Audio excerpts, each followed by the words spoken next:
Good evening. Thank you for joining us. My name is Sarah Zenaida Gould, and I'm the Executive Director of the Mexican American Civil Rights Institute. It's March, and that means Cesar Chavez Day, a federal commemorative holiday, is just around the corner. So, to get ready for Cesar Chavez Day, we have two special guests with us tonight. Ernest Martinez, chair of the Cesar E. Chavez Legacy and Educational Foundation, which is based here in San Antonio, and Dr. Lauren Araiza, author of To March for Others, The Black Freedom Struggle and the United Farm Workers. For those of you who are joining us, welcome to tonight's MACRI Talk. Please let us know where you're joining from in the chat. We'd love to know. And of course, as always, if there are any questions for tonight's guests, we will try to answer them at the end of the program, so you can put those in the chat too. So before we get started with Dr. Araiza's talk, I do have a special guest with me here in my office today, Ernest from CCLA for the Cesar E. Chavez Legacy and Educational Foundation. And he's here to tell us about the upcoming Cesar Chavez March and the work of the foundation. So welcome. Well, thank you, Sarah. It's good to be here. March is always a good time of the year, right? Mm-hmm. Spring. And yes, we get to celebrate Cesar Chavez. And when we mention Cesar, we also have to mention Dolores Huerta. She's part of the movement. So it's a time to remember Cesar, time to celebrate the movement, the spirit of La Causa. So this year, for those of you who are joining us from abroad here in San Antonio, it is the largest Cesar Chavez March in the country. And last year we had record attendance. We had 31,000 people attend last year's march. Now the march is set for Saturday, March 23rd, right here from the west side of San Antonio. We'll depart from the corner of Brazos and Guadalupe, right there next to the Guadalupe Theater. And it's a 2.1 mile trek to Hemisphere Civic Park. So we're looking forward to the march. This year's theme is Let the Spirit Flourish and Grow. That theme is inspired by the Farm Worker Prayer that was written by Cesar Chavez.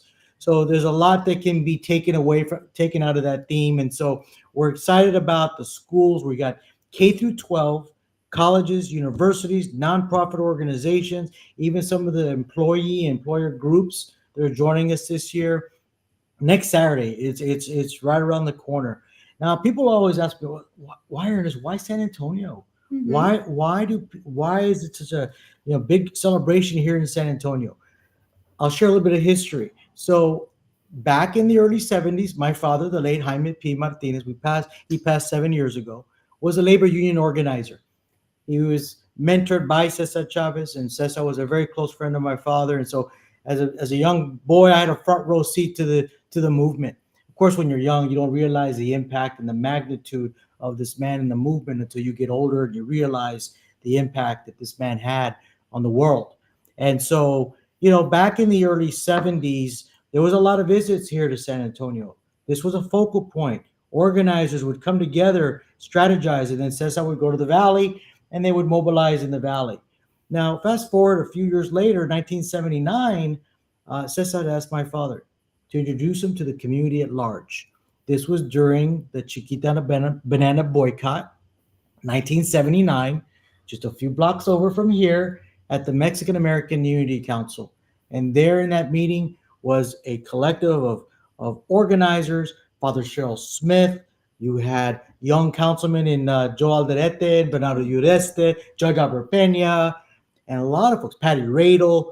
These were folks coming together to come listen to a message from Cesar Chavez.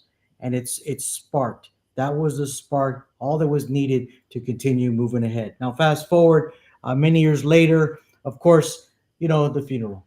Mm-hmm. My father came back from the funeral. Our nation was mourning, and I'll never forget my father.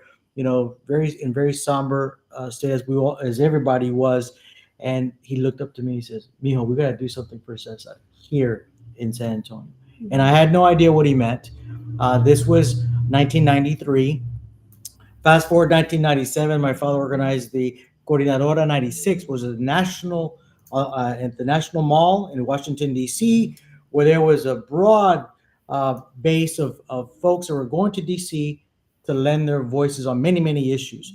And it was Puerto Ricanos, Cubanos, mm-hmm. Mexican American. It was the Latino voice that was being heard that day. And so at the end of the day, they said, we're going to do something. Well, how about a march? So we came back, organized, mobilized, That was 1996. 97 was the first march with much resistance. Keep the march on the west side. Don't interrupt the tourists. We don't want to interrupt the Final Four. That was the mentality back then. But of course, in the Si Se Puede spirit, they persisted. And so, permit or no permit, they were going and they marched. And now we're embraced by the city. We're co-sponsored by the city of San Antonio. And out of this has become a beautiful tradition here in our city. And so we're going to be marching. We do have, we're going to celebrate Cesar. We're going to celebrate Dolores Huerta. But we have a tradition that my father started many years ago. He would, in the early days, we had a grand marshal. Dolores Huerta was a grand marshal. Richard Chavez, the designer of that beautiful Águila flag, that iconic flag we all know of. And so those were the early grand marshals. And so we've continued with that tradition. Uh, Last year, we did a little twist to the family grand marshal. My father would bring someone from the family and recognize someone from the local community. So last year, we had the Castro family as the family grand marshal. And we're very happy to announce that this year, and I can't think of a better year in 2024 than to raise the legacy of Willie Velasquez. So we're honoring the Willie Velasquez family that will be joining us for the march. The entire family's coming, and so we're gonna lift up Willie Velasquez. We're also gonna have some speakers, community leaders that will be sharing messages. We're also, of course, we all know about Teatro Campesino, so we're gonna have Teatro de la Frontera. They're from San Diego. They're coming in. They're going to do a 10-minute skit on the morning stage and bring that to for the crowd in the morning at the morning stage. Yes, my father said our foundation's mission is not only to march, protest, and fight for justice, but to also remember the most in need. And in that spirit, our foundation has grown up since we've been around is to give back. Thanksgiving in the barrio, but scholarships. This year, I'm happy to announce, and I'm still fundraising until Friday, but we surpassed last year's number. We did 50,000 a year before, 40,000 last year. We're well past both of those numbers for this year for scholarships, and we will be announcing that at the gala that evening. And so it's a time to give back as well. So we're going to be honoring two individuals at the gala. We're calling it the Aguila Awards, right, for the event. And we're going to honor Dr. Abel Chavez, the first Latino president of our Lake University. And we're going to honor here in the West Side. Here in the West Side of San Antonio, yes. And he's receiving the Soaring Aguila for Leadership Award.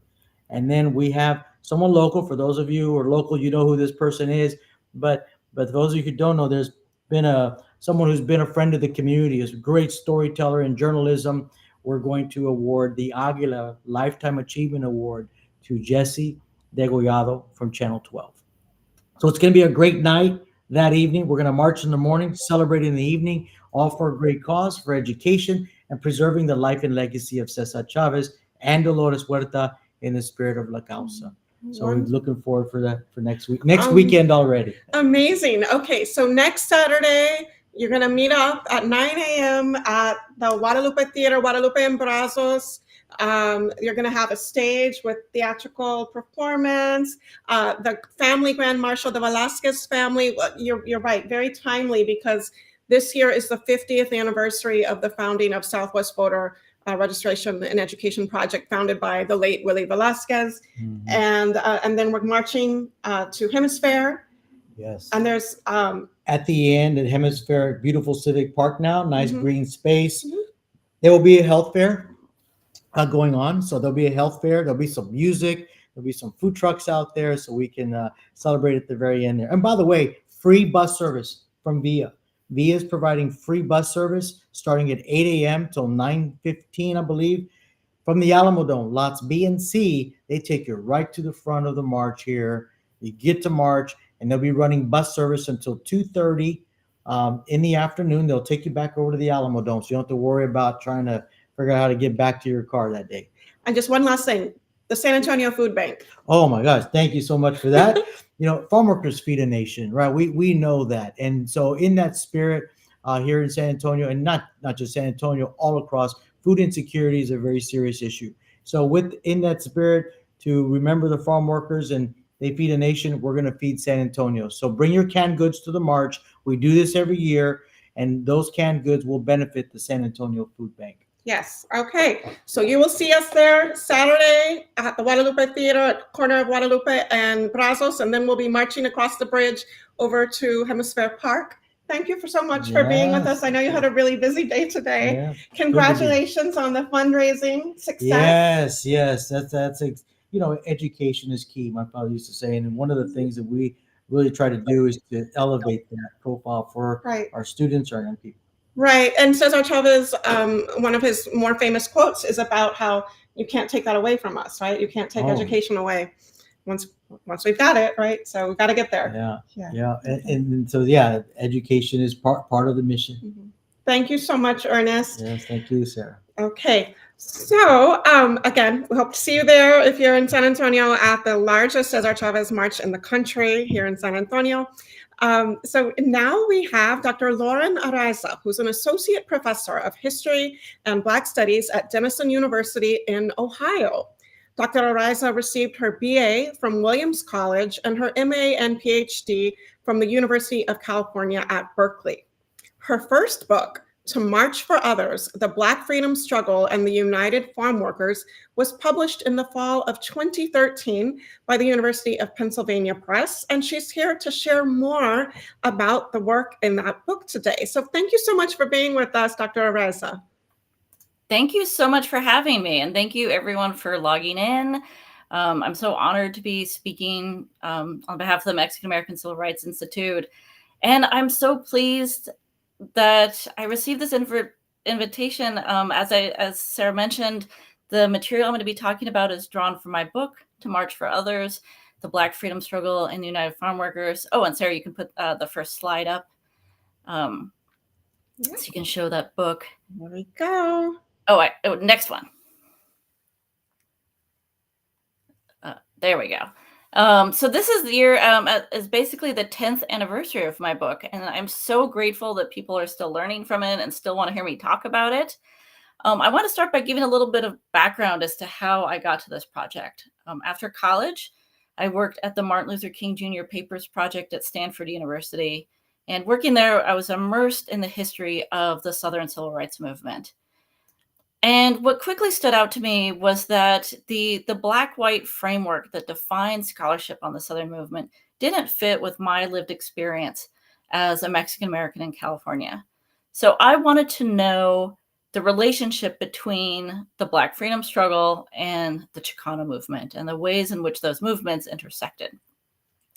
So in graduate school and after, I became part of a small group of historians who look at African Americans and Chicanos relationally, not just comparatively. So what I'm asking is, how do Black and Brown people relate to each other and understand each other's struggles?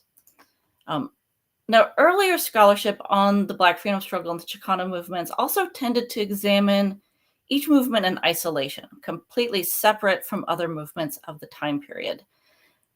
But that wasn't really the reality. The reality was that the movements of the 1960s and 70s overlapped, and they were noteworthy for the dynamic exchanges that have happened between activists. Movements influenced each other in terms of strategies, philosophies, accomplishments, and they intersected in concrete ways. Their participants overlapped, resources were shared, protests were merged.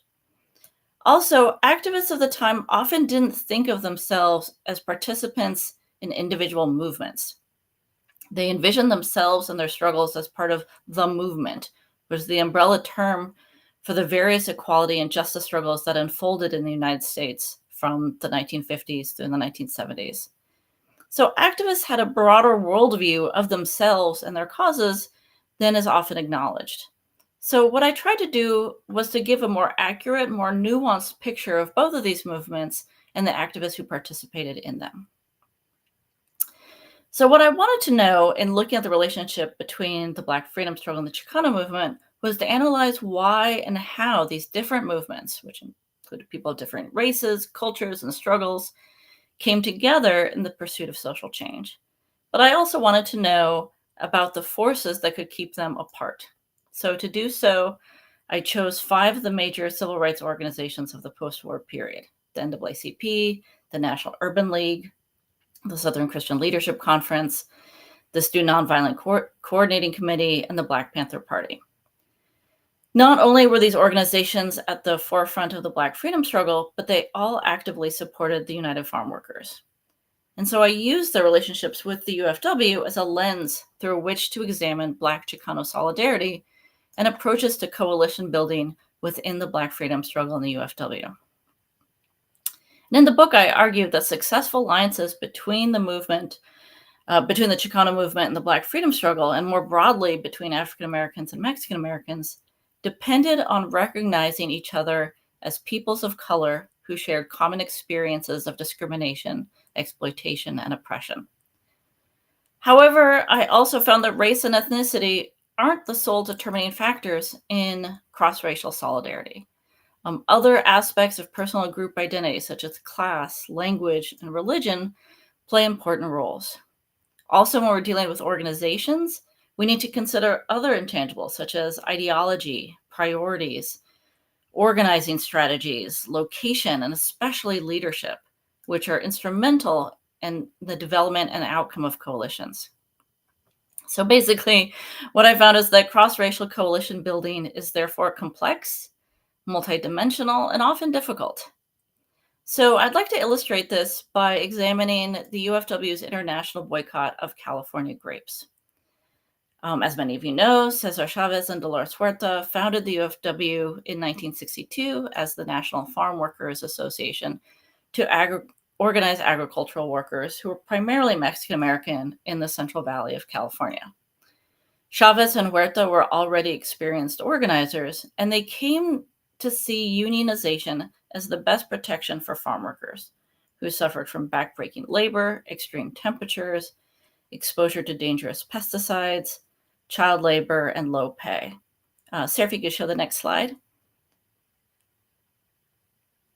So in 1965, the NFWA joined together with the Filipino-led AWOC in their strike in Delano, California's grape fields. And over time, they merged to become the United Farm Workers. So what this shows us is that cross-racial cooperation was built into the fabric of the UFW in terms of how it even came to be.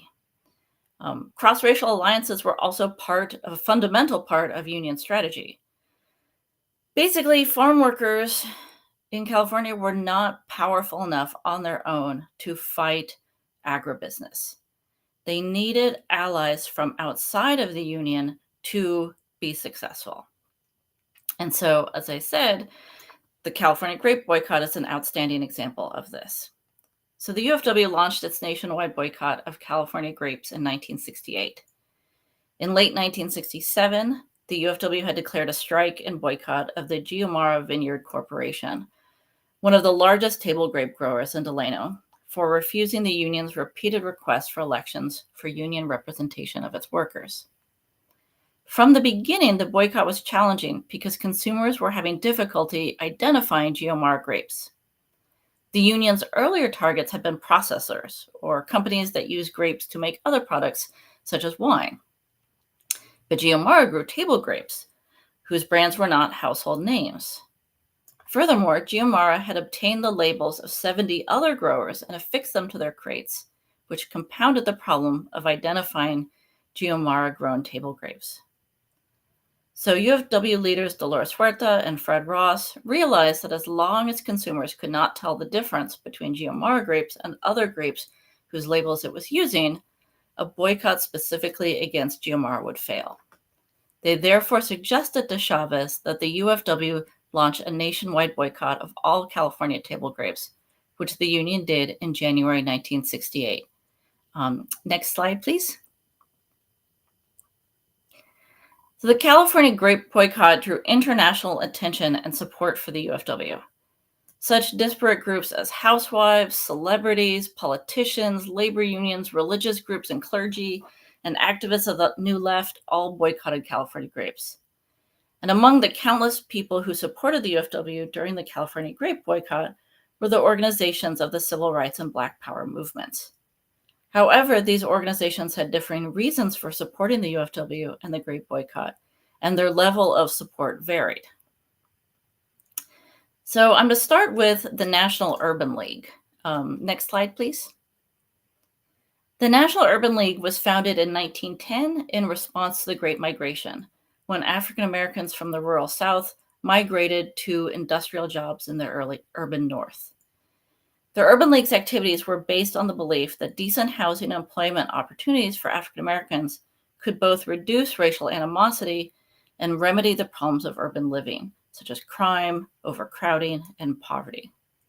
So I argue that the League's support for the farm workers was rooted in its focus on employment as a tool for social change. Members of the National Urban League boycotted grapes and wrote letters of protest to Geo Mara. Executive Director Whitney Young wrote about the union and the boycott in his syndicated national newspaper column. Next slide, please. Whitney Young, pictured here, had a deep faith in organized labor. From early in the organization's history, the League saw organized labor as a vehicle to improve both the lives of African American workers and race relations more generally. The League maintained its confidence in organized labor, despite unions' frequent discrimination against African American workers. So supporting the UFW was thus in line with the League's ideology and organizing philosophy. But the alliance between the League and the UFW was limited by different organizing strategies. In other words, they were looking at different means to an end. So the League sought employment opportunities for African Americans through corporate sponsorship. In other words, they would work with major corporations who would designate jobs for Black workers. The UFW's goal of collective bargaining gave workers power and control over their labor. The League, on the other hand, willingly ceded that power to the employers. Although the League did obtain job opportunities for African Americans, it was the white managers and executives who decided who, if anyone, would be hired. So the League's support of the UFW was therefore restrained so as not to upset its corporate sponsors. The activities that they participated in, like boycotting grapes and writing letters, were pretty low-risk activities that didn't generate much attention towards the League. Similarly, the national office of the NAACP was reluctant to support the UFW in the Great Boycott because, like the League, it had corporate ties that the NAACP relied on for financial support. So the NAACP was founded in 1909 in the aftermath of the race riot in Springfield, Illinois.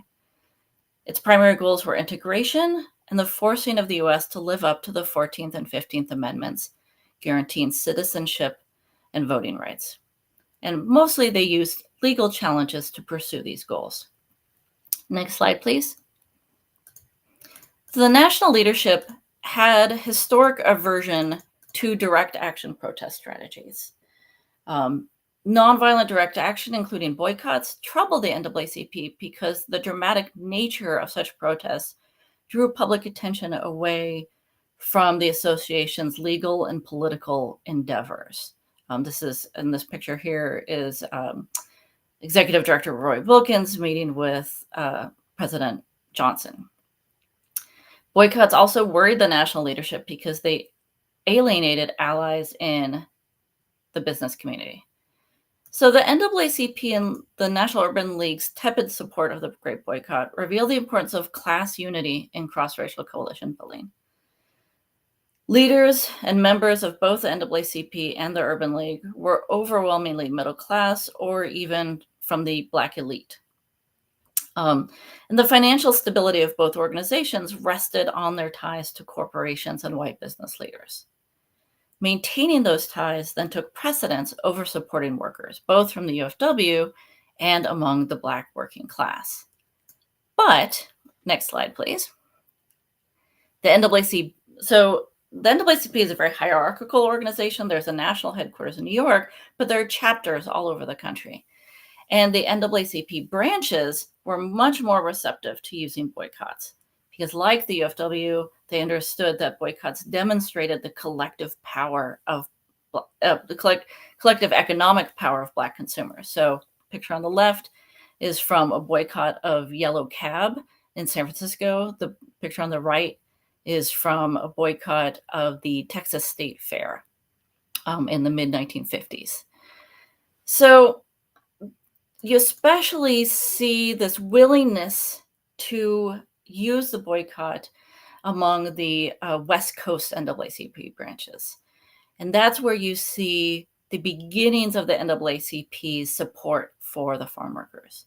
So in 1966, when the UFW boycotted liquor company Shenley Industries, the West Coast branches of the NAACP had wanted to support the farm workers, but they were prohibited from doing so by the national office because of the association's ties to the corporation. Actually, right before the UFW's boycott began, Shenley made a substantial donation to the NAACP that turned out to be the largest in the organization's history up until that point. Next slide, please. But under the leadership of Regional Director Leonard H. Carter, who's pictured here with Chavez, the West Coast NAACP branches took the lead in the association's support for the UFW during their subsequent strikes. The West Coast branches issued resolutions in support of the UFW, held fundraisers for the union, and conducted food and clothing drives for the striking farm workers. Carter met with Chavez in July 1968 and then held a press conference to publicly declare the NAACP's support of the grape boycott. So the West Coast NAACP's support of the grape boycott reveals the importance of place in forging cross-racial coalitions. The West Coast branch's actions on behalf of the UFW were illustrative of the region's already historic legacy of cooperation with Mexican Americans. For example, the NAACP in Los Angeles worked with Mexican American groups immediately following the Zoot Suit riots of 1943. The pronounced and distinctive racial and ethnic diversity of the West also put African Americans into frequent contact with the Latin and Asian American communities. So, compounded by the pattern of segregation in the West, African Americans and Chicanos were often either segregated into the same neighborhoods or into adjacent neighborhoods. And so this close knowledge led to a recognition of commonalities. You see this especially in California. Also, multiracial coalition building became a practical and commonplace strategies in struggles for Black equality in the West. In the West, African American population was actually quite small in relation to the entire region, making strategic alliances with other minority groups essential to achieving their goals. A prime example of this is the NAACP in Arizona, who worked closely with Mexican American groups because the Mexican American community was substantially larger than the African American community in Arizona. But on the other hand, the national leadership of the NAACP and the Urban League were both based in New York, so they were generally unfamiliar with Mexican Americans and their issues. The West Coast Regional NAACP took the lead and basically forced the national leadership to support the UFW, which they eventually did. Geography also partially limited the Southern Christian Leadership Conference's support for the UFW. Next slide, please. So the SCLC was founded in 1957 after the Montgomery bus boycott. It was made up of Black clergy, focused on integration and voting rights, and Martin Luther King, first president. Now, a lot of people assume that there was an alliance, or at the very least a friendly relationship between King and Chavez. During King's presidency of SCLC, however, he never issued a public statement in support of the UFW, nor did he direct SCLC members to participate in any UFW boycott. King and SCLC were generally unfamiliar with Mexican Americans or issues because the organization's presence was limited to the Deep South, which at the time had a very small Latinx population. According to both the 1960 and 1970 census, Latinx made up only 0.6% of the population in Georgia, whereas the Latinx population 0.4%. Until the Poor People's Campaign in 1968, the SCLC had not addressed the issues of Mexican Americans, in part because it hadn't occurred to them to mobilize on behalf of anyone other than African Americans. They lived in a black and white world, to be frank. I realize the South is different now, but that's how it was in the 50s and 60s.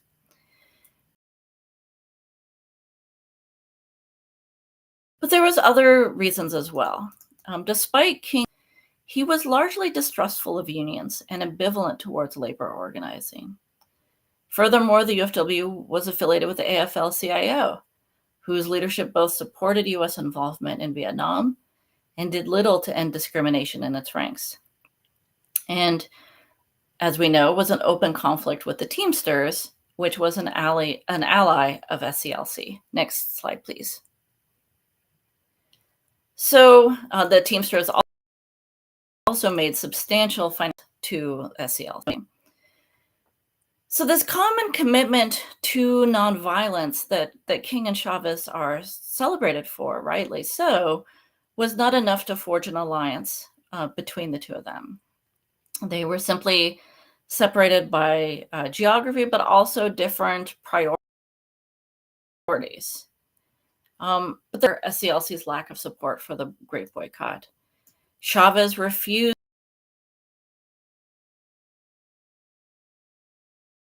repeated requests to participate in the Poor People's Campaign.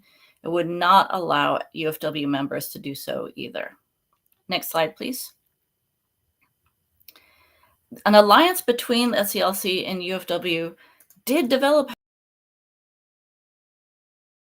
Successor as SCLC president declared that the SCLC would support the Great Boycott. And this reveals the importance of leadership and coalition. In other words, it takes somebody to decide this is what we as an organization, as an association, are going to do. Abernathy was committed to continuing the fight for economic equality. That was the mission of the Poor People's Campaign. And so Abernathy and SCLC pursued alliances with unions and ethnic minorities, a shift from the organization's previous emphasis on obtaining the support of white liberals. Abernathy also had personal reasons for supporting the UFW. King grew up in urban Atlanta, but Abernathy grew up in rural Alabama, where he picked cotton alongside of his family as a child.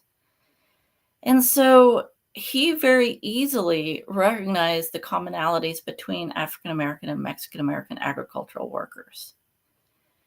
And so he therefore had a much more vested interest in facilitating this alliance between SCLC and UFW. As I said, SCLC was based in Atlanta, NAACP in the Urban League in New York. So all of these organizations focused on urban issues, and they weren't very well versed in the structures of rural poverty. And so Abernathy's rural background leads to a shift in SCLC that facilitates an alliance with the UFW. Once Abernathy declares the SCLC support, next slide, please. His actions are then followed by that of Operation Breadbasket. So Operation Breadbasket was a subsidiary of the SCLC that was led by Jesse Jackson in Chicago. And they followed SCLC's lead in supporting the Great Boycott. So what Operation Breadbasket did was focus on employment and economic equality. So basically, as you can see from the flyer on the left, their mission was to keep economic resources within the Black community. And they would specifically take aim at businesses in Chicago that were in Black neighborhoods but would not hire Black employees. So Members of Operation Breadbasket were enthusiastic supporters of the grape boycott. Members and supporters boycotted California grapes and picketed stores in the Black community that stocked them.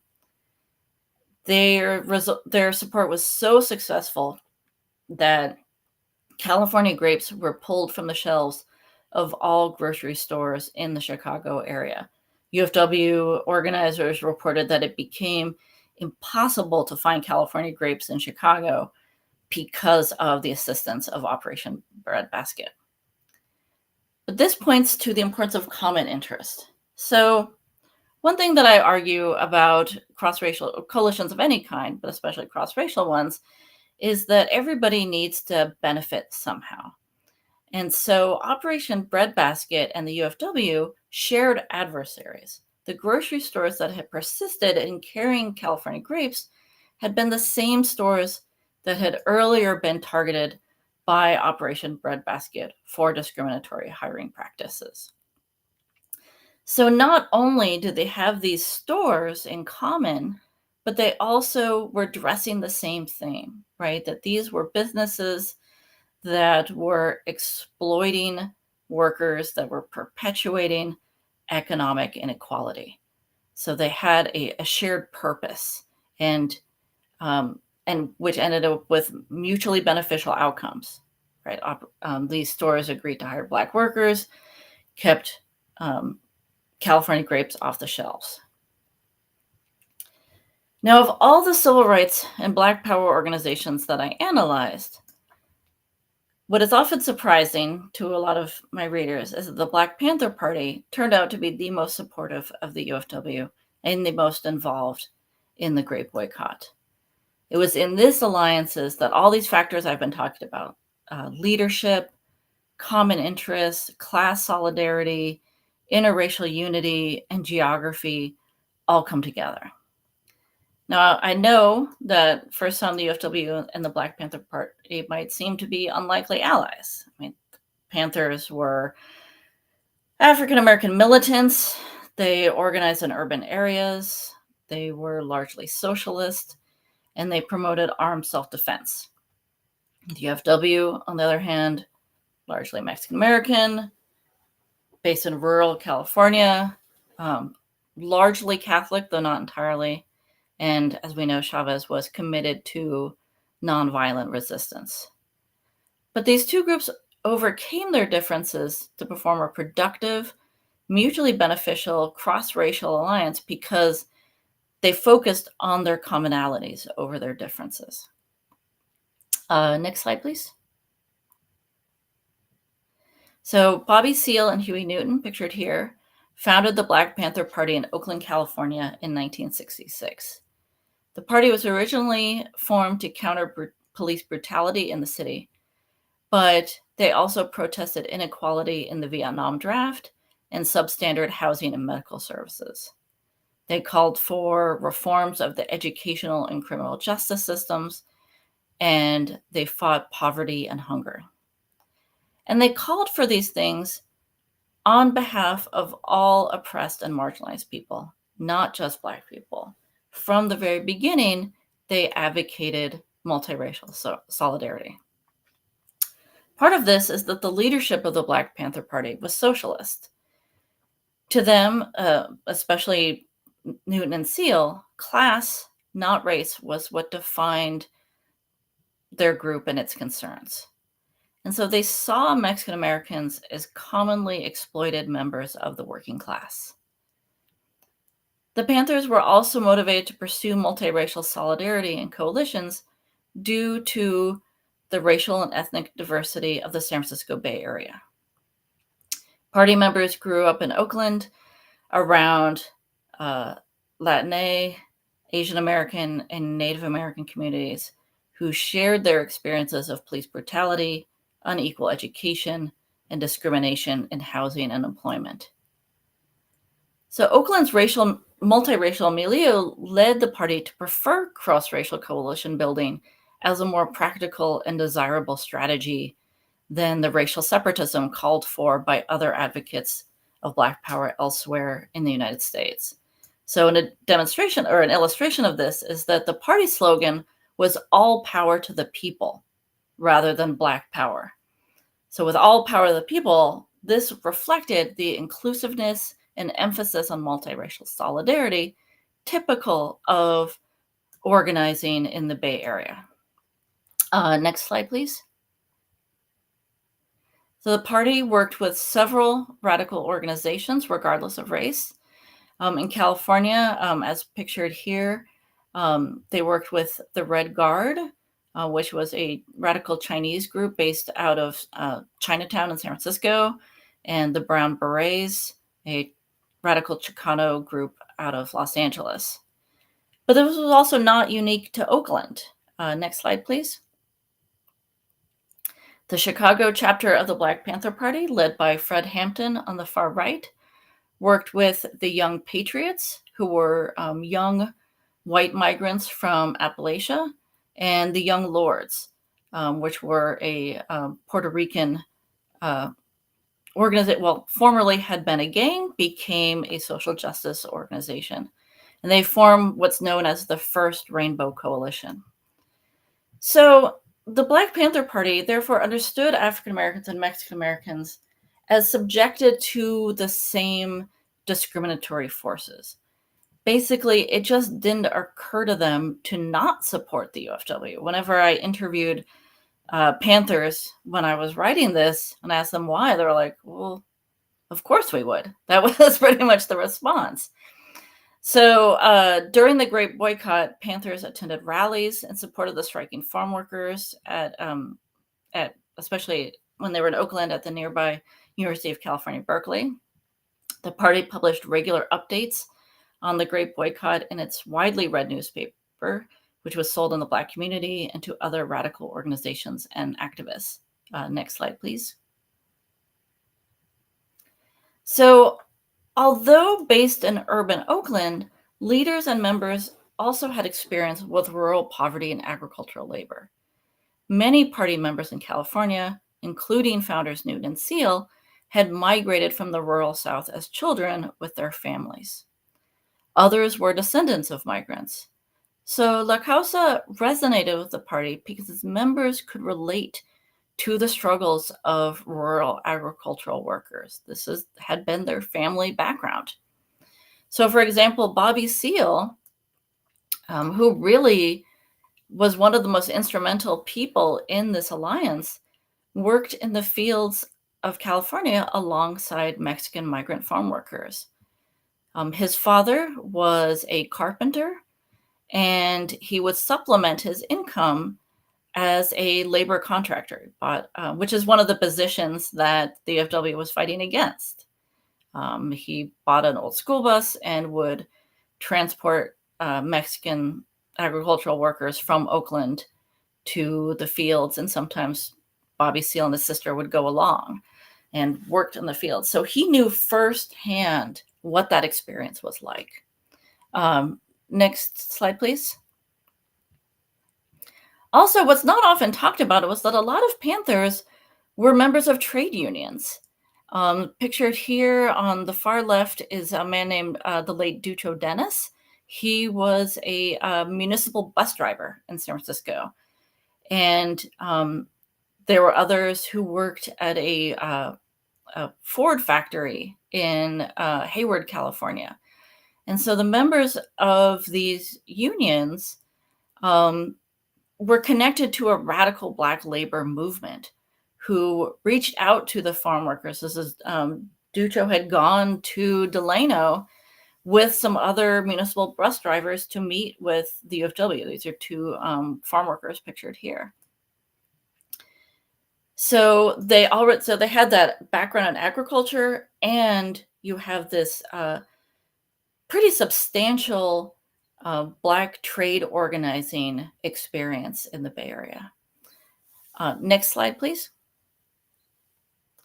The Black Panther Party's support for the UFW strengthened in 1969 when the union began a secondary boycott of the Safeway grocery store chain, which was the largest buyer of California grapes next to the U.S. Department of Defense.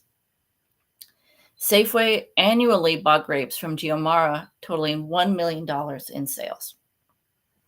In addition, most of Safeway's directors served as the heads of large agribusiness corporations. Next slide, please. So again, this comes back to the idea of common interests. Safeway wouldn't donate to the Free Breakfast for Children program, which the Black Panther Party developed to combat academic underachievement among poor, hungry children. The program, which provided a hot, nutritious breakfast to 20,000 school-age children in 19 cities every day, depended on the donations of local stores and businesses. But Safeway refused to donate. So farm workers and Panthers combined their protest. They participated in picket lines together, which was helpful in a number of ways. Farm workers reported that they liked having the Panthers there because the Panthers, with their uniforms, with their black leather, with their sunglasses, were an intimidating presence. And the farm workers reported that police would harass them far less often if Panthers were around. The Panthers also brought new strategies. One of the things they did was use what was called the party motor pool. Bobby Seale had, like many party members, was a veteran and worked in the motor pool in the military. And so what they did was, when they were picketing in front of a grocery store and people would come to the grocery store on their way home from work, party members would say, "We have cars here. Please don't shop at this store. We will drive you to Lucky Grocery Store. They don't sell California grapes, and they donate to the Free Breakfast for Children program. And after you're done with your shopping, we will drive you home." And this tactic was so effective that a Safeway store in West Oakland was forced to close. This was a mutually beneficial arrangement as well. During the Great Boycott, the UFW spoke out in defense of the Black Panther Party when it was targeted by law enforcement and the FBI's Quintal program. Now, Chavez was criticized for working with the Black Panther Party, including by other unions, by some within the UFW, but he wouldn't back down. He said that he considered them to be his brothers. Even if the UFW, even if he didn't completely agree with their tactics, he said that nonviolence meant standing up for whoever is being persecuted. Next slide, please. And the Black Panther Party and the UFW continued to work together after the successful resolution of the Great Boycott. Pictured here, Bobby Seale ran for mayor of Oakland in 1973. Chavez endorsed his campaign and also went campaigning on his behalf, knocking on doors in Spanish-speaking neighborhoods in Oakland. So the support of the Great Boycott from UFW allies, including those in the Black freedom struggle, kept the farm workers in the national spotlight and took a mounting toll on California's table grape growers. Furthermore, the UFW's secondary boycotts of grocery stores that sold California grapes, in which the involvement of civil rights organizations was instrumental, was the most financially damaging tactic and the one that proved to be the final straw for the growers. First contracts were signed in 1970, ending the Great Boycott. So the UFW's boycott of California grapes demonstrates the complexities of Black-Brown solidarity within the context of the Black freedom struggle and the Chicano movement. Yes, you have differences in terms of histories, language, religion, sometimes socioeconomic status. Geography could divide people by preventing close relationships and personal knowledge. There were biases and bigotry within each community. There was forced competition over scarce resources.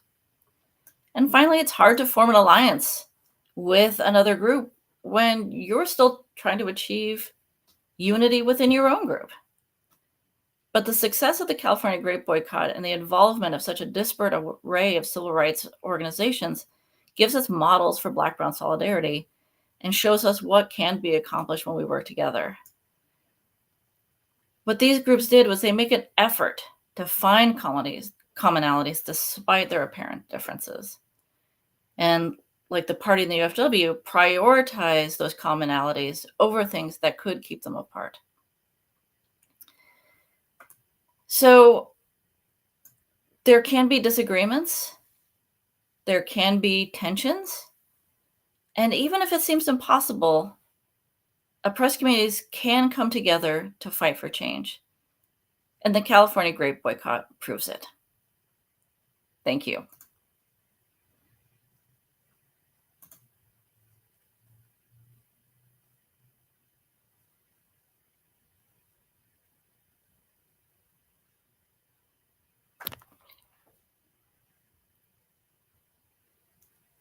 Sarah, I can't hear you. My apologies. There you go.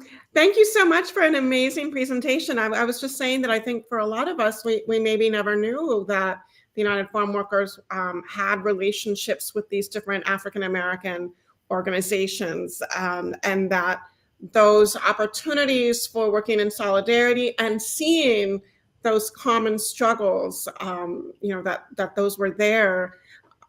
So I see several people in the comments are thanking you, and we have a beautiful comment here. You've inspired me to revitalize a rainbow coalition. Wonderful. What did happen? Where did it go? I think it is still there, but that's turned to be very localized, right? I mean, the biggest example I can think of that's doing really great work is there's a group of young people in Florida called the Dream Defenders. It's Black and Latina youth working to dismantle discrimination in the justice system. Mm-hmm. So there's definitely organizing happening together around incarceration, around criminal justice, but also I feel like even more recently, I saw a lot of coalition building happening around the upheaval that was happening after George Floyd's murder. Mm-hmm. So I saw a lot of Latinx support for those protests and involvement in those protests. I also saw a lot of Black support in some of the campaigns for immigrant rights. So I think it's happening. Maybe not on a national scale. Like the thing about the California grape boycott is because it is an international. I mean, I didn't even talk about the things that were happening in Europe and Canada and what have you, right? But it was national, right? And like the Black Panther newspaper was national, and this was like something being magnified. Whereas I think for a lot of the solidarity work that's happening now, it's often on a smaller scale, but I still think it's really important. But like often, community-based cross-racial coalition building is what I'm seeing now. Yeah. Okay. Well, fascinating, and I have to say I think this was inspiring for thinking about how do we maintain positions of solidarity with other groups, and how do we look for those common things? I mean, I just was thinking about something you raised in your presentation and that we were talking about at the beginning, and that's hunger. The way that communities are experiencing hunger, and unfortunately, that is a shared experience. And how are we tackling that across whatever imagined lines there may be? So yeah, that was. I think that's something we need to really think about here, locally and nationally. And how are we tackling hunger, and how are we thinking about coalitions across class struggles?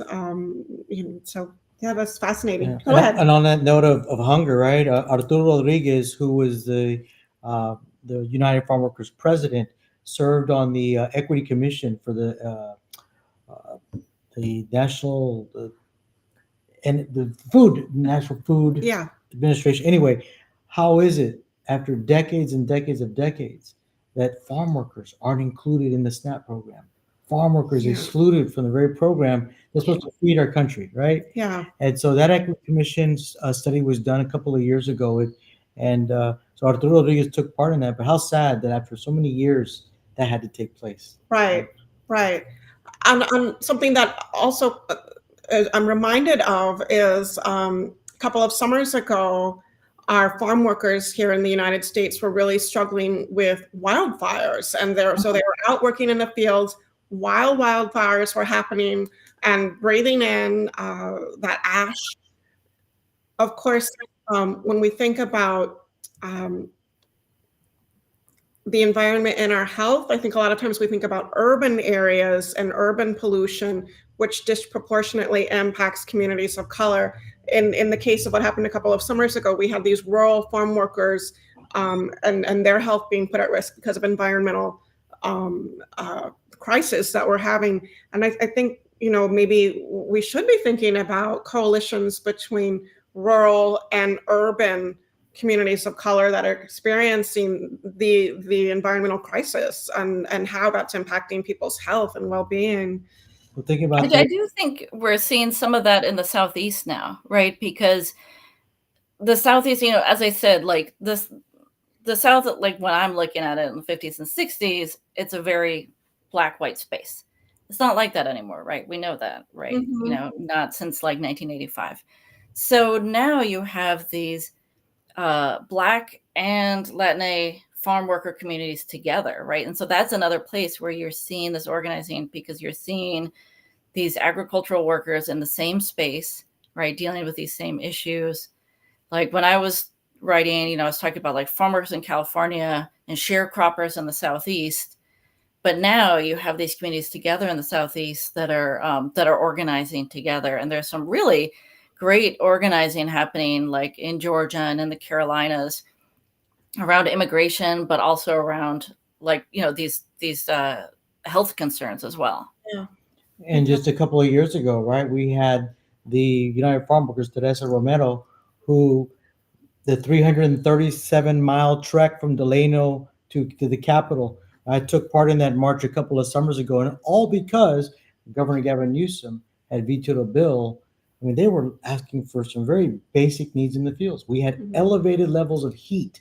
People were dying in the fields, and so they were asking for some help in that area. And so that veto said, we're going to march. What an inspiration it was, that 337-mile trek.